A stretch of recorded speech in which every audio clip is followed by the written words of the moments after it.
afternoon, everyone. Good afternoon, everyone. Okay, so I'm going to bring some energy, and I want you to match it for me, okay? So I'm really pleased to be here today. I want to thank Sydney and Kimberly and all the others that had a hand in creating this opportunity for us to come together. I truly believe that we can learn from each other, and so while I will certainly impart some insights and knowledge that hopefully you will find very useful in your respective positions and organizations, I also want to make sure this is quite interactive, and so I will be giving you opportunities to contribute to our discussions today as well.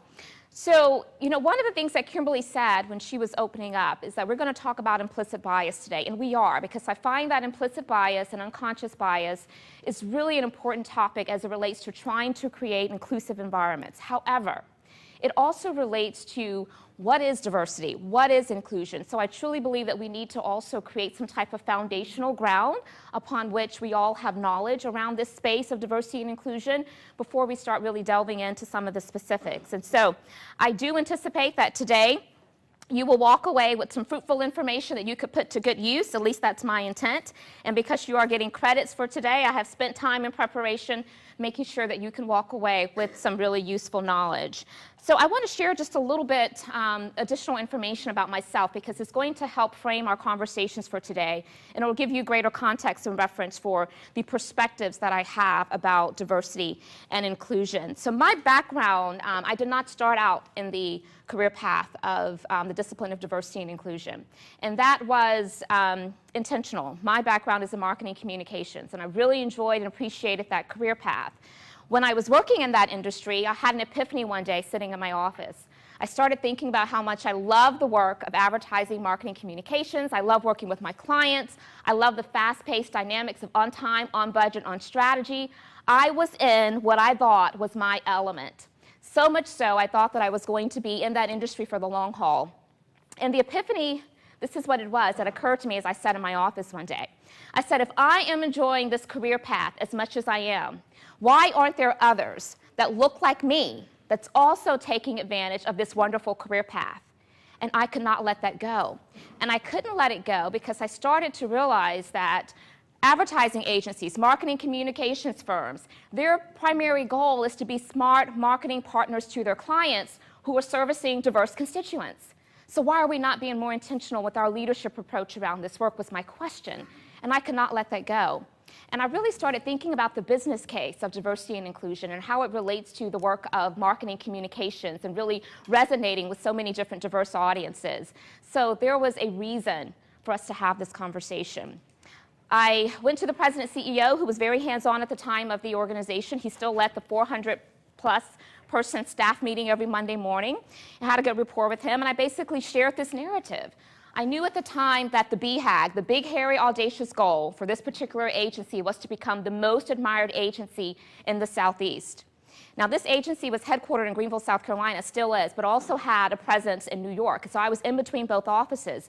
And what I knew was that even the agencies in New York were really challenged in this space of diversity and inclusion. So imagine an agency in Greenville, South Carolina. No one was thinking about Greenville, South Carolina, because it's certainly not the advertising capital of the world, right? But they were thinking about New York. And what was happening is that the Attorney General was going to all those agencies, knocking on the offices and saying, you need to diversify the workforce. Our industry depends on it. This is not a suggestion, but it's a mandate. We'll be back in 6 months to see how you're doing. So if our BHAG in Greenville, South Carolina was to become the most admired agency in the Southeast, why are we waiting for someone to hand down a mandate for us to start being intentional about this work? That was the question that I posed to the president CEO as I talked about this narrative and my passion for wanting us to be more intentional. He listened very intently, nodded his head, was very supportive, asked very thoughtful questions, and then proceeded to say, Nika, we're going to do it. I truly believe in it. You're going to lead it. Now tell me how. And so I had to become really smart really quick about how. And while I didn't know the how, I knew that I had the passion for it, that I was willing to champion it. And more importantly, I knew that I needed to put really smart people in my camp that were already accomplished at this work. And we went to work. And we started creating great success. And the people started knocking on our doors, and not so much to give us mandates, but then to say, we want to benchmark against what you're doing. We started winning awards and getting noticed in that space and really seeing it impact our bottom line and the entire culture of the organization. The reason that I always like to start with sharing that story is because I feel as though one of the advantages I have in this space is that I did not start out as a D&I practitioner. I was already known and established as a thought leader, strategic thought leader that can bring insights to all business operations, including with the lens of diversity and inclusion. And that makes a difference because we have to make sure that we're driving towards the business case. Secondly, I think an important aspect of that story demonstrates that all of us, each of us, regardless of what role we're in, what title we have, what position we have, we can help champion and take an impact moment and create an impact movement just by our passion and our willingness to try to foresee that effort through. And so some of you could be in that position today. Maybe you're here because you find that you're interested in this space and you want to be able to take it and make it something that's greater than what it is in your respective organizations. So I love data, just like each of you. I don't have a JD, but I do have a DM, Doctor of Management Organizational Leadership, and so I love data. I believe that we can't argue with facts. And so today, like any other day when I present and talk about this topic, I will also introduce some data to help really enhance the learning. So let's get started. I want to unpack this theme of diversity is a state of mind. This is the theme that the committee members who were working on today's effort came up with. And I have my thoughts about what this means, but I want some crowd participation. So someone raise your hand and tell me, what does that mean to you when we say that diversity is a state of mind? I have gifts if that helps. I don't mind bribing. I have gifts. Who wants to take a stab at that? Diversity is a state of mind. Are you all here because you don't know and you want to find out? Okay, I saw your hand. Go ahead. I'll give this a shot. So it's diversity is a state of mind means that you think in different pathways or different experiences or different ideas, not so much diversity is me and you having different skin colors. Sure. Different religious beliefs. So it's bigger than like a surface level. You gotta go deep down inside how a person thinks and behaves to actually have true diversity. That is great. Thank you. We're going to unpack that even further today. And I heard someone else over here start to answer as well. I want to give you a chance. Diversity is a state of mind. What does that mean? Come on, don't be shy now. Okay. Justice Beatty coined that term, or am I incorrect about that? Let's say that again. Didn't Justice Beatty sort of coin this phrase, or at least in a video for the South Carolina Bar? I think he did. Maybe he did. Yeah. Maybe he did. It starts out in the video, it says diversity is the state of mind. And the way that he describes it in that video, if I recall correctly, is that it's the way in which we approach our relationships with one another, and if we get out of our own perspectives to live in the perspective of everyone around us. Great. Thank you for sharing. And both of you are correct, and there's probably a multitude of ways in which we could unpack this statement of diversity as a state of mind. I want to tell you why this resonated with me when I was called upon to be a part of today's event. When I talk about diversity and inclusion, I always want to make sure that I deliver the importance and significance of mindfulness, because the work of inclusion does not happen necessarily organically all the time. And when it does happen organically, it's not necessarily in a position where it can be sustained for the long term, for the outcomes that we and our organizations deserve and seek. And when I also talk about diversity as a state of mind, I always like to make sure that people recognize that it's really important for us to see it as a leadership function. So I'm going to ask a question. How many of you in this room today, you are responsible for the work of diversity and inclusion within your respective firms or organizations, just by show of hand? Okay, so I see a few hands, and then I hear somebody in the front say something that's extremely powerful, and it certainly deserves a gift. And what did you say, Miss Margaret? Marguerite, right? Marguerite, what did you say? I said all of us. All of us. So how many of you in here today are responsible, some shape, form, or fashion, of the work of diversity and inclusion within your respective organizations? Every hand should be up. Point well taken. Thank you so very much, Marguerite. That is really the crux of my message around diversity and inclusion. It's not just the work of the person who carries the title of diversity and inclusion officer or even an HR professional. It is the work of a leader, a person of influence that has the ability to create change, foster inclusion, set the model, and make sure that they are creating those opportunities for inclusion to take place in a very successful way. So it is a state of mind, it's a state of being, and if we're not mindful about our role as leaders in this work of diversity and inclusion, then we will every single day find ourselves missing opportunities to make sure that inclusion is not being compromised, and that's important. So let's make it a state of mind. Okay, so jumping right in, we have two main objectives today that I want to talk with you about for this time together before we bring up our wonderful esteemed panelists. And the first objective is I want to encourage a more intentional, that word is important, leadership approach to how in which we understand and practice diversity and inclusion. And when I say practice, again, make it a state of mind. And then secondly, in order for us to know how to practice it effectively and have it as a state of mind for us, we have to grow as intentional inclusionists. And I will unpack for you what does that mean, how can you deliver upon that, what are the characteristics that allow people to show up as an inclusive-minded leader, and then we're going to delve straight into that. Okay, so I believe in the importance of language. We need to all make sure we have foundational knowledge around some of the terms that you'll hear several times today. So I don't want to assume that we all are defining diversity and inclusion the same way, because oftentimes I find that there's so many different definitions. So when diversity and inclusion practitioners first came on the scene, this is how they defined diversity. Somebody read this for me. Anyone? Read this definition. Yes? The political and social policy of encouraging tolerance for people of different backgrounds. Okay, so they went to market with this definition, and everybody adopted it. It was pretty well received. Okay, this is the universal definition of diversity. And then they started thinking about that word tolerance. Tolerance. And so if Cliff says to me, so Nika, after this is over, why don't we go and catch up and have drinks and just kind of talk a bit? And I'll say, well, great, that would be wonderful. I would love to do that. And then if he follows up and says, well, I overheard Marguerite say that she would like to join us as well. And I say, well, Marguerite can join us. I'll tolerate her. How do you think that Marguerite would feel? Would she feel welcome and accepted and valued? Not at all. No one wants to be tolerated. That means that you're burdensome. People want to be accepted and valued, and they want to be sought out for their presence because they have something to offer and contribute. So the D&I practitioners realized we missed the mark on this one. It's not about tolerance. We don't like that connotation. So then they came up with this definition. Someone read this for me, please, loudly. Yes? The political and social policy of encouraging tolerance for people of different backgrounds. Fairness, equality, respect, and inclusion for women and people of color or other minority groups.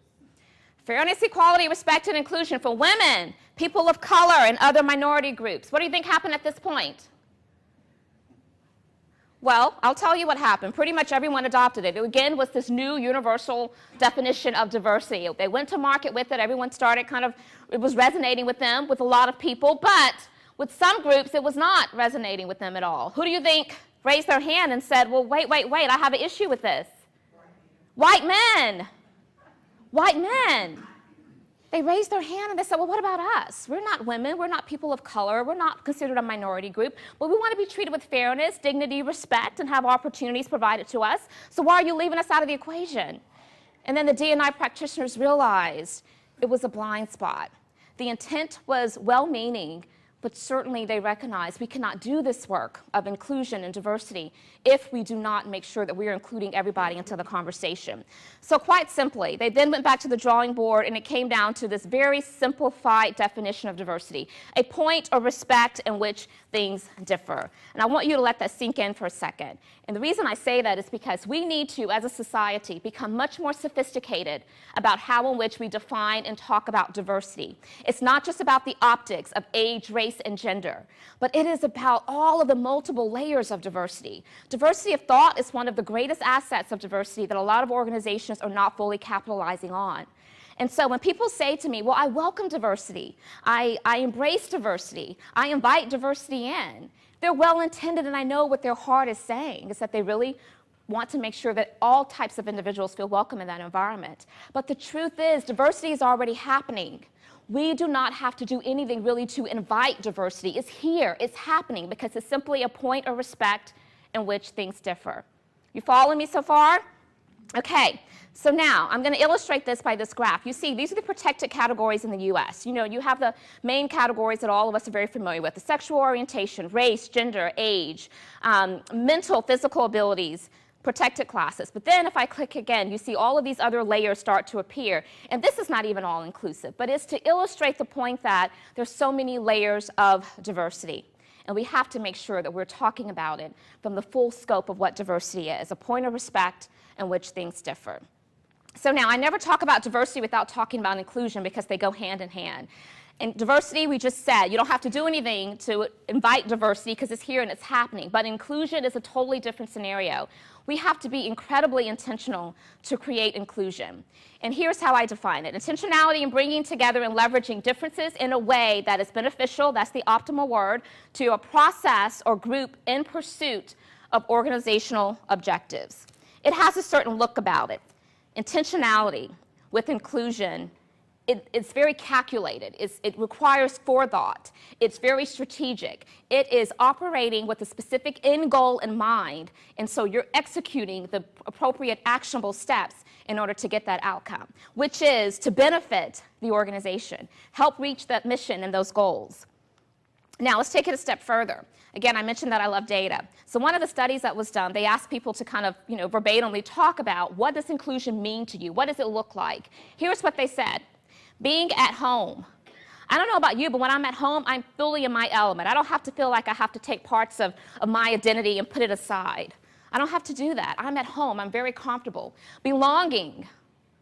The sense of belonging is important. Someone once said this, and I always repeat it when I get the opportunity to, because it was so profound.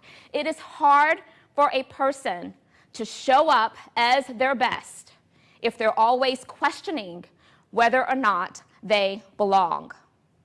Think about that for a second. We rely on people in our organizations every single day to show up for us at their best. But if they're questioning whether or not they belong, it's going to be hard for them to do that. And then the organization suffers. The productivity suffers. We may even lose talent because of it. So belonging is a statement. Able to bring my whole self to fill in the blank. It could be work. It could be some type of professional organization. It could be some community effort. Whatever the case may be, but inclusion means I am able to bring my whole self, all of me, all of my identities, even if they're not part of the majority, to that space. Feeling that my unique contribution was valued. My perspective is always considered. I have a say in what happens, and this last one is critically important.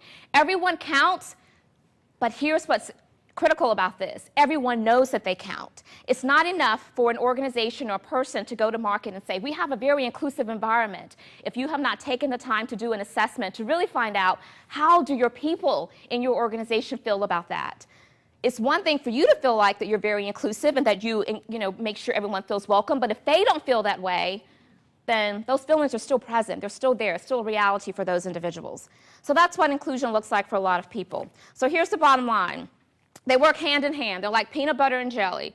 And regardless of what political affiliation you have, they're like Michelle and Barack Obama. They just go together. They go together. Here's another way to define diversity and inclusion together. It's bringing people with different experiences to the table, and then inclusion is inviting them to speak and encouraging them to lead. You see the difference? Another person who I admire greatly in this space of diversity and inclusion, she speaks with great authority. Her name is Vernee Myers, and here's how she defines it. Diversity is being invited to the party, and inclusion is being asked to dance. So everyone gets an invitation, that's diversity. It's that mixture of all those differences at this party, but then inclusion is we're being intentional to make sure that everybody feels welcome because we're inviting you for punch. We're helping to provide introductions to someone else, to those individuals. We are inviting them to dance or partake of whatever activities that are going on in that environment. It has a certain look about it. Do you see it in your head? Can you visualize this? Okay. So I want to share a couple diversity and inclusion philosophies as we continue to build this foundational knowledge about what diversity is and what it's not. So the first one, inclusion-mindedness is a leadership function. It is a growth capability that we have the opportunity and the ability to leverage and to hone and enhance. And so again, we've touched on that in the very beginning. It is valuing an effective management of human difference. I always say this, if it were up to me, I would completely eradicate the words diversity and inclusion. And the reason why is because I feel like those words have lost power. People now toss them around because it's the buzzwords of the day, right? It's something that everybody wants to have as part of their branding speak and their language on their websites and even in the talking points they give to their executives. But if we really think about it as effective management and valuing of human difference, I think that it allows us to fully understand and grasp the multitude of layers of diversity. And it starts at the personal level. Personal awareness is critical for the work of diversity and inclusion because we cannot convince others to buy into this work if we have not personally bought into it. And that takes some effort, and it takes some reflective time as well.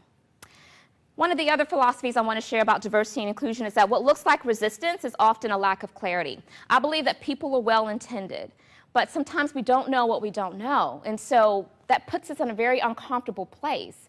So I believe that part of our challenge or the opportunity to help others to grow in this space of diversity and inclusion is by educating. I don't believe in shaming or guilting, but I believe in educating. I want people to do the work of diversity and inclusion because of and not in spite of, because when they have that mindset, and that's their state of mind, they're going to be able to help sustain this work and to be champions for this work and ambassadors for the work. Diversity equals difference, not more than, not less than. Enough said. Skills training is important to empowerment, and it's for everyone. Skills training is for everyone.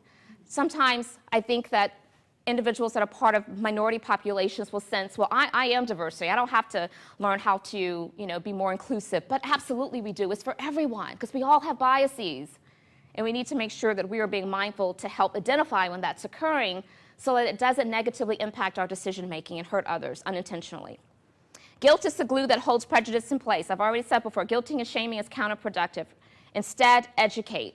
Educate. Ask thoughtful questions. Engage in thoughtful dialogue. And then people are well-intended. We have to assume that people come from a place of positive intent when we're having conversations about this, because sometimes people just don't know what they don't know. Every issue counts. Listening does not mean agreement. Sometimes we disengage because we believe that if I have this conversation around this topic that I don't really believe in, then it's going to mean that now I'm agreeing with you. But that's not the case. It just means that we have a value and appreciation for difference. And that's important. And activity does not equate to impact. We're going to talk about this a little bit later, but what I will say here is that one of the things that I often find is that when organizations decide I am going to go to market with this strong leadership message of diversity and inclusion, I'm going to be effective with it, I'm committed to it, what starts happening is that momentum that they're wanting to try to build, they see that the solution is activity. So certain programs, certain initiatives, without really thinking about the impact of it. Programs have a start and end date. But when you think about things that are sustainable, it's something that is intended to help systematically impact that environment and that culture. And it has a greater propensity to be able to generate some outcomes that we're seeking. So that's important. So what are the drivers of diversity and inclusion? Changing demographics worldwide. If you're interested in a great narrative that takes a lot of research and compiles it into one source, there's a gentleman by the name of William Frey, F-R-E-Y, who wrote a book called Diversity Explosion. And he looks at the implications of the changing demographics of America as it relates to economics, social, etc. And it's really compelling. And so if you're interested in that, certainly I encourage you to pick that text up. But the changing demographics certainly is driving a lot of the conversations for more intentionality around diversity and inclusion. Increased generational mix and differences. At one point, we were able to say we had 5 generations in the workplace at one time, but now we have 6. How many of you heard of Generation Zers? They're here. In fact, spring of 2017, that first class graduated, and they look vastly different from the millennials. And so, again, the generational mixes that are now in the workplace is really driving diversity and inclusion. Ongoing war for future top talent. Everyone is after talent. All of the organizations that I talk with from the chamber perspective, that's what keeps them up at night, is being able to attract and retain great talent. And so if that's the case, then that's obviously going to drive some leadership around diversity and inclusion, because you're going to want to make sure that your organization is seen as one that is attractive and inclusive and progressive for talent to be able to want to find themselves there and see themselves progressing in that organization. Clients and customer expectations. Some of you probably have experience with some of your clients will want to make sure who's working on my account. When I worked in advertising and marketing, that's what we heard a lot. Even in the pitch sessions, they would come back and they would say, who would be assigned to our account if you were to get the business? And they wanted not just names, but demographics as well. Because they want to make sure that their team of people that they're paying to reach their diverse audiences have that perspective as well. So it's driving the business case. Societal and cultural shifts, growing multiracial identity categories. You know, the folks that are coming out these days in the world, the millennial population, they're very multiracial. And they're creating, guess what, multiracial babies. And so the cycle is just continuing. And then lastly, the complex social issues. I want to say just a brief word about this, and then I'll move on. If we think that what's happening right now in society, from all of these social complex issues, is not impacting the way that people show up in the workplace, we are a little misguided and need to consider this. It is impacting how people show up in the workplace. And it's not to say that organizations have the ability to change those outcomes, but what I'm finding is that there's a phenomenon where a lot of those organizations are seeing it fit to create a safe space for their employees to have dialogue, just to say, we understand, we acknowledge your thoughts and your feelings, and we want to give you a space to do that. And it's making a difference in the lives of those employees because they sense that their employer really cares about them and how they're feeling and what's going on. So just something to think about. So reasons to engage in diversity and inclusion. I call this my 3 C's. The first is compliance reasons. This is when you're forced to do the work of diversity and inclusion. You're trying to reach the bare minimum requirements in order to make sure you're staying compliant and that you're staying legal. And it's driven by compliance. And usually when that is your driving force to do the work of diversity and inclusion, there's a low level of prioritization on that work. The second level is what I refer to as character. This is the second C, and this is when you do the work of diversity and inclusion because it's the right thing to do. We have social responsibility to do this work. We want to make sure that we're protecting our reputation. It's a moral imperative for us to do the right thing here. And you know, corporate citizenship certainly is driving our desire to want to make sure we're doing the right thing, and code of ethics. And so character is what I characterize as the second C, and it usually equates to a medium level of priority on the work. This last C is where I always tell people they want to pitch their tent, commerce. Do the work of diversity and inclusion because you truly believe and you see the value in it. And this is when you start to unpack things such as it's going to impact our ability to attract and retain great talent. It's going to help us create an opportunity where we can be more innovative in our problem-solving ability, more innovative in how in which we collaborate and get great results out of our teammates. And all of that impacts the bottom line. And so when you're driven towards the work of diversity and inclusion because of commerce reasons, you're going to approach it with a high level of priority. And you're going to see the needle move. You're going to see some level of progress and success. And I always tell people that what you're after in this space is progress and not perfection. Because as long as you can continue to keep making progress, you're going to continue to keep seeing success, and that's going to keep your momentum up. So if you're one of those individuals who want folks in your organization to think more intently about this work, point them to the bottom line. Help them to see it from that point of view. At the end of the day, this is what we're trying to do. We want to shift the paradigm. We want people to start thinking about the work of diversity and inclusion as an opportunity and not as an obligation. And here's the difference. When organizations are viewing it as an obligation, which again is probably part of that compliance and the right thing to do, they're asking this question: what the organization should do to advance diversity and inclusion. But if you see it as an opportunity, then the question becomes, what can diversity and inclusion do to advance the organization, to help us reach our mission? So do you see the shift there? We have to recognize that diversity and inclusion is more than a moral challenge, it's a bottom line business imperative. Okay, so now, that leads us to this next topic of authenticity and belongingness. And I always find it very appropriate to talk about this relevant to the subject of diversity and inclusion because this is really the heart and the crux of what inclusion is and how to deliver upon that. So why does fostering difference make a difference? Here's why. Fear of being different stifles talent, and it stifles talent in these ways. And this is by research. So self-censorship. If I'm in an environment and the way that I think and the way that I show up is probably not like everyone else, then most often I'm going to self-censor. I'm not going to bring my whole self into that environment, which means that we could be potentially missing out on wonderful skill sets and contributions from people that have a lot to share. Downplaying differences. Conforming. There's a such thing called code switching. Look it up and research it, but quite simply, it's just where people will very intentionally, they know how to turn it on and turn it off with certain groups. Now, all of us to some degree do that, but it is very prevalent among people of color, particularly in a lot of large organizations. Playing into expectations. This is what they want me to say, this is what they expect me to say, so I'm just going to go ahead and play into it, which means people are not being authentic.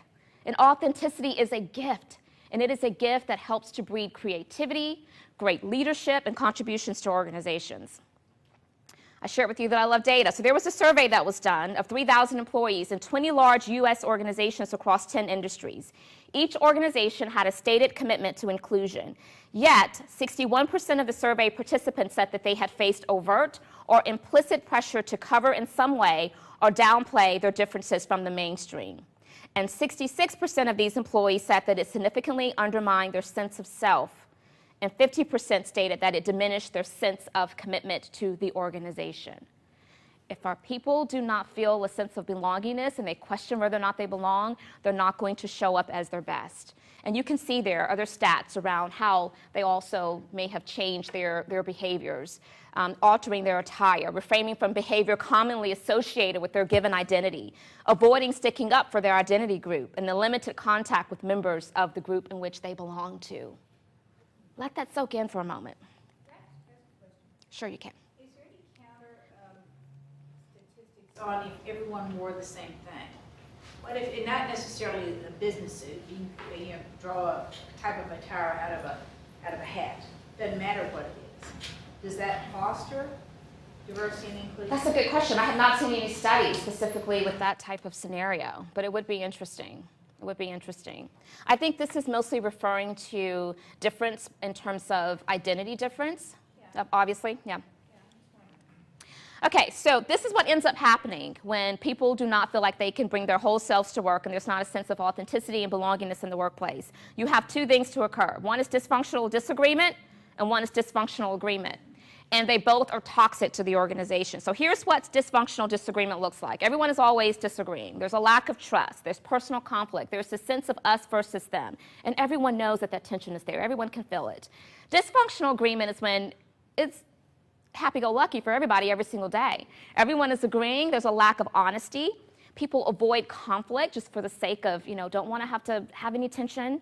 And it's the meeting after the meeting or the meeting before the meeting to talk about what needs to happen in the meeting. How many of you have been in those meetings? Yes, probably all of us.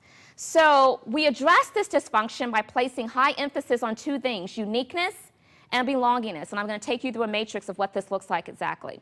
So here you see low and high belongingness across the top, low and high value uniqueness along the side. This is where we always want to strive to be within our organizational culture.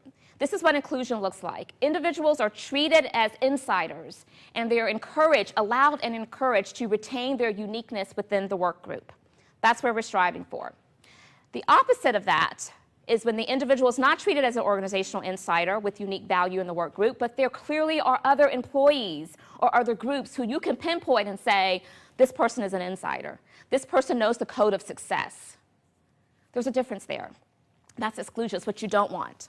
Now, somewhere in the middle, you have differentiation, you have assimilation. So assimilation is where you have high belongingness, but low value and uniqueness, and this is what it is. The individual is treated as an insider in the work group when they conform to the organizational dominant culture, norms, and they downplay their uniqueness. So yes, you can find some level of success as long as you do this. And then differentiation. Individuals not treated as an organizational insider in the work group, but their unique characteristics are seen as valuable and required for group and organization success. So that's high value and uniqueness, but low in belongingness. So I want to pause there for a quick second. Are you all still following me? Okay, so one of the things that you have, that you received when you were walking in from the registration table is an 8.5 by 11 sheet, and at the top, I think it says something along the lines of, how are you showing up as an intentional inclusionist? And so I really believe in taking moments to reflect on our own personal leadership, because again, I shared that personal awareness is where it starts and begins the work and the leadership of inclusion. And so what I'm going to ask you to do, and no one's going to take this up, no one's going to see it, it's just for our own individual benefit. But we're going to kind of assess ourselves. We're going to evaluate how in which we show up as an intentional inclusionist and our leadership ability around this competency of inclusion. But first, I want to talk through what it means to be an intentional inclusionist. So do all of you have that sheet? If you don't, raise your hand, and we'll make sure that you get one. Okay, I see a hand up here. So is Kimberly in the room? I think there's some said right on the desk outside. Okay, so what does it mean to be an intentional inclusionist? So I coined this term a year or so ago when I wrote this book. And this book was intended for leaders. And again, we've already established that leader is a person who has level of influence, which means it doesn't matter what your title or your background is, you are responsible for fostering a sense of inclusion in whatever circle you may find yourself belonging to. And the word intentional was very deliberate because, again, I've talked about the fact that we have to make sure that we are very strategic, that we exercise forethought, and we don't allow this work to happen organically and be passive about it. We can't be passive about the work of inclusion. So those are the two main premises of the book. And then I give several different definitions of, or characteristics of how in which it shows up. But in the end, what we're trying to do is create the inclusion that we like to see. You know how they say create the change you want to see? Well, there's also such thing as being able to create that inclusion we want to see and not waiting for someone else to deal with that. So here's some characteristics, and what I want you to do with your 8.5 by 11 sheet that you have is I want you to rate yourself from 1 to 5 and give yourself an opportunity to reflect on how in which you're showing up. First characteristics, we have to practice mindfulness and situational awareness. I want you to rate yourself. How are you doing? 1 to 5. We talked about why mindfulness is important. It's because if we are not practicing situational awareness, if we're not very observant or we're not paying attention and being mindful, then that leads to opportunities where inclusion could be compromised and exclusion could be taken over, which means we have no ability to try to change the outcome because we're not mindful to even see that it's occurring. So that's a characteristic of intentional inclusionists. Recognize that there's a difference between equality and equity. This is key. Intentional inclusionists, they do not use those words synonymously, and they understand that is important. In fact, one of the phenomena that's happening right now with people that are operating in this space of diversity and inclusion is that they're changing, they're reimagining the way in which the work is being done. And so you see a lot of folks, they're now referred to it as DEI, diversity, equity, and inclusion. So let me tell you what I mean by recognizing the difference. If you look on this graph, you will see that on one side you have equality, and then you see equity. So if we look at equality, the notion here is that everybody gets the same thing, and the assumption is that if we give everybody the same thing and be very equal and fair, then that means that everybody will have a chance to succeed. But as you can see, not everybody is able to realize success in this particular graphic. But what equity says is that we recognize that everybody is not starting at the same place. And so if our goal is really to allow everybody the opportunity to be successful, we have to give them what they need in order to be successful. And that could look different from one person to the next. That's why you have a lot of first-generational programs at higher learning institutions. They recognize those individuals didn't have a model to help them to navigate their way through a successful college experience. And so it makes a difference, and intentional inclusionists recognize that. They possess a keen sense of responsibility for change. So are you a change agent? Rate yourself. How are you showing up as being a change agent? They're a student of human difference. They have a passion for learning, and learning particularly about people and cultures that are not like their own. And they take the initiative, and they're intentional to learn about those other cultures and backgrounds. I always say that what we're striving for is not political correctness. Political correctness gets us in trouble. What we're striving for is cultural competence. There's a difference, and it's critically important. They engage in respectful questioning. And they realize that as a change agent, sometimes it takes a bold spirit and courageous leadership, but they believe in doing so in order to help foster inclusion. They routinely leverage diversity in thinking for effective collaboration. Diversity of thought, we've said it before, but it's worth repeating, is a great asset that we have to make sure we're leveraging to our benefit. And they realize that every person and every issue counts. Are you rating yourselves? How are you doing so far? Okay, a couple more. They're comfortable challenging existing practices. And they're respectful when they do it, but they realize that sometimes silence is also a message as well. Silence also has a voice. And so if we see something, we have to say something. They practice humility, admit mistakes, and they ask for feedback, and they assume positive intent. The reason that this is critical for an intentional inclusionist is because the way in which we're able to break down a lot of barriers and create understanding is through dialogue, productive, healthy, honest dialogue. And if we don't assume that people come from a place of positive intent, it causes us to bring aggression to that conversation. And once aggression meets aggression, then the conversation is over. It's over and it's done. So we have to assume people are coming from a place of positive intent if we want to be able to help give them different perspective to consider. Exercise global fluency to become interculturally competent. One of the things that I hear from a lot of people that are hiring folks these days is a key separator of individuals who are in the workforce would be someone that has a level of global fluency. They're interculturally intelligent. So rate yourself on that. They are proactive in finding ways to create safe space for all to contribute and feel valued. Safe space is important. They recognize that an endpoint does not exist to the work of inclusion. Rate yourself. Do you see it as a start and end date? Do you see it as a destination, or do you see it as a journey where you're constantly growing your skill sets and your competency to be able to realize even greater results? They leverage teachable moments. If you see something, you say something. You don't ignore it, but you find an opportunity to help create a safe space for someone to be able to engage in you in healthy dialogue that helps them to see how maybe their actions could have unconsciously negatively impact someone else. You're an ally and you're an advocate of others. One of the things I talk about in my book is a whole chapter on just mentorships. I think that mentorships is one of the greatest, most selfless benefits that we could provide to someone else, particularly someone else that may not have the same level of access as we do. And so we have to make sure that we're lifting others as we climb as well. Heightened level of social consciousness, and they're courageous in standing up for what's right. They recognize the need to minimize both people bias and process bias, and they're comfortable respectfully challenging both. Now, we know what people bias is, but let me talk about process bias quickly. So I have a lot of organizations that will call on me because they're wanting to diversify their board of directors. They recognize that their mission in the community certainly is to serve diverse constituents. And so in that capacity, they're always concerned about how do we make sure we have that level of representation on our board. And so they'll call me up to say, Dr. White, I want to kind of understand what can we do differently. And so I ask, well, what is your process? Well, we have a nominating committee, which is made up of a subset of the board. Well, what does your board look like? Well, they kind of talk through their board. So their board is quite homogenous in many regards. And so that's the first problem. There is a bias in your process that you don't even realize.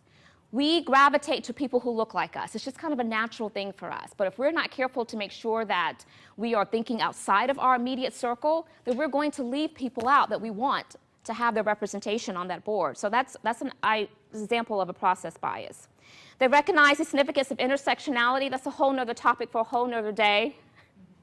So we won't get into it for the sake of time. But rate yourselves. And again, those are yours to keep. And I want you to kind of take some reflective moments to think about how you're showing up based upon how in which you did on that survey.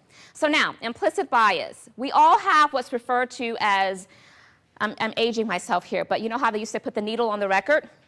So we all have records, and that's where we are storing information that we've been exposed to. Either we've heard it, either we've experienced it, and maybe it comes from relationships, individuals, institutions, media. There are a lot of different sources that causes us to have these internal records that can lead to a lot of misinformation that we have to unlearn.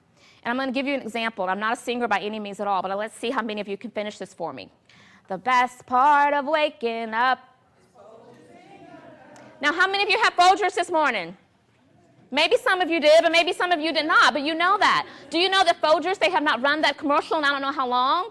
But we heard it at some point in time, and so it's in here. It's in here. Do we necessarily believe everything that's in here? No, but does it have the propensity and the ability to surface at some point in time? Yes, it does. It does. So what is bias? Don't want to insult anyone's intelligence at all, but simply put, it's prejudice in favor of or against one thing, person, or group compared with another, usually in a way that's considered to be unfair. So bias could be bias in favor of or in favor against. And unconscious bias is when we simply just don't know that it's occurring. That's why mindfulness is important, because if we're mindful, then we have greater propensity to identify when it's occurring, and we can change the outcome. So I won't talk through all the different types of bias in the workplace, but I do encourage you to spend some time just really unpacking all the different types of biases so that we can understand and be aware of when it's showing up in the workplace, because it looks in multiple ways. Microaggressions. This is another form of bias that I see happen a lot, and many people experience it. But again, a lot of times it's unconscious because people don't really know that they're doing it because they're well-intended. But this is everyday verbal, nonverbal, and environmental slights, snubs, or insults, whether intentional or unintentional, that communicate hostile, derogatory, or negative messages to target persons based solely upon their marginalized group membership. I'll give you a quick example, and then we'll keep moving on. A group of individuals are on a college campus, and maybe a number of them are African-American males. And the conversation ensues where they're talking about how in which they matriculated to that university. And all of a sudden, someone mentions to the black men, "Are you here on athletic scholarship?" That's a microaggression. It happens a lot. And people that are asking that question, they don't have malicious intent necessarily. It's something that they don't realize how in which it could land on someone else. But it sends the message of, you are potentially only here from my point of view, because you have great athletic ability, and maybe as opposed to great academic ability, or whatever the case may be. So that's just an example to help us to understand exactly what that looks like. There are three folks that are a part of this microaggression scenario. You have the victim. That would be the scenario of the African-American men. You have the perpetrator, the person that made that comment, asked that question, presented that perspective. Again, probably very unintentional. And then you have the witness. The point that I want to make about this particular slide is for the witness. If you see that happening, as leaders, as intentional inclusionists, we need to be able to have an honest conversation to help them to treat that as a teachable moment so that they recognize how in which they could have landed on those individuals. And sometimes we don't do that. So I wanted to point that out. Now, impact versus activity. I'm going to give you a couple examples of this, then we're going to bring up our wonderful panelists because they all have great things to share, and I want to give them the opportunity to do so. And I won't touch on all of these, but I do want to help each of you understand the significance of, if you want to do this work and doing it in a way to where it can be sustainable and really generate outcomes that are going to help impact the bottom line from a business perspective, we can't think about it as a one-time activity or program or initiative. It has to be something that is very systematic and helps to create long-term success. An example of an activity is cultural events throughout the year. Cinco de Mayo party, Black History Month program, Women's History Month program, all of those are great. They are great, they really truly are. But what would create greater long-term impact is if you were to think about it from creating a formal diversity and inclusion plan with regular interventions and evaluation criteria so that you're always improving and enhancing and refining. A program just for program's sake can even have an adverse effect because there's a lot of starting and stopping around it, and it can send the message that perhaps there's not a real true level of sincerity and authenticity about helping to create change. Recruiting diverse candidates. Now, that's a great thing. That's one thing that really is a driver for a lot of organizations, is to help create a very diverse workforce. But here's the thing, you can't just put effort into recruiting them, because once you get them in the door, if the culture is not conducive to allowing them to feel like they can bring their whole selves to work and there's a sense of belongingness, then you're going to have this revolving door where they're in and they're out. They're in and they're out. So we have to make sure that we're conducting an inclusive cultural audit and we're implementing changes accordingly. Revising policies. Yes, sometimes that's very necessary to revise your policies in order to have more of a creative or inclusive culture. But don't just revise it and then have it in the handbook for people to discover it on their own. Make sure that you're talking about why was this change? How does it impact us? And how does it apply to our goals? Because if people can understand it, then they have greater chance to be able to really buy into it and see the benefit of it. I'll give one more example. Participating in a supplier diversity fair. When you talk about diversity and inclusion, oftentimes what a lot of individuals or organizations will want to do is be more thoughtful about their spend with minority vendors. And so they will participate in supplier diversity fairs. But just to show up and have your table and to pass out business cards and pass out an application and say, yes, apply to our organization to be in our vendor bid process is not enough. We have to make sure that we're following up to ensure that there are processes in place so that those disadvantaged businesses are added to the vendor list, that they're being considered for contracts. And so it looks different when we treat it as an opportunity for long-term impact versus a one-time program or activity. And that's the main point that I want to drive home as it relates to effectiveness around sustaining diversity and inclusion. Activity versus impact. So I'll leave you with this quick message. Today I see as an impact moment.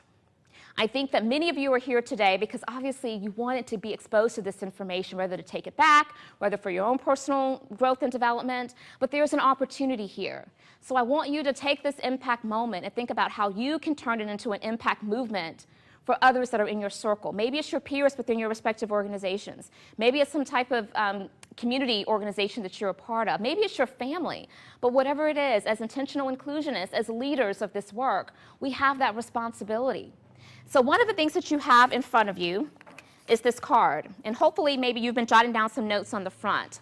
On the back, and no one's going to take this up. Again, this is all for you. But on the back, you'll see where it asks for your name and the date. And here's the statement.